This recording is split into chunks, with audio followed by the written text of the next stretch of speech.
The Boy Who Learned to Swim. Ravi stood at the edge of the river, watching the village children splash and laugh in the water. He wanted to join them, but a deep fear held him back. He had never learned to swim, and the idea of sinking into the water terrified him. "Come on, Ravi," his friend Suraj called. "The water is nice today." Ravi shook his head. Maybe next time. But next time never came. Every day, he found an excuse to stay on the shore, skipping stones while the others swam. One evening, his grandfather noticed him sitting alone. "Why don't you swim with the others, Ravi?" he asked. "I'm afraid," Ravi admitted. "What if I sink?" His grandfather smiled.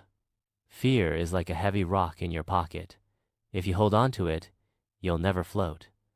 But if you let it go, you'll learn to swim." Ravi thought about this all night. The next morning, he made a decision. He would try. He walked to the river and found Suraj. "Will you teach me?" Suraj's face lit up. Of course. They started in the shallow water. At first, Ravi panicked every time he lost his footing, but Suraj reassured him. "Trust the water. It will hold you up." Day by day, Ravi practiced. He learned to float, kick his legs, and move his arms. The fear in his heart slowly faded, replaced by excitement. One afternoon, after weeks of practice, he swam across the river on his own. The children cheered. His grandfather, watching from the shore, nodded proudly. That night, Ravi sat beside his grandfather.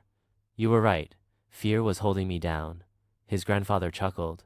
"Remember this, Ravi, fear you overcome makes you stronger." From that day on, Ravi never sat on the shore again. He swam with confidence, knowing that courage was just fear that had learned to float.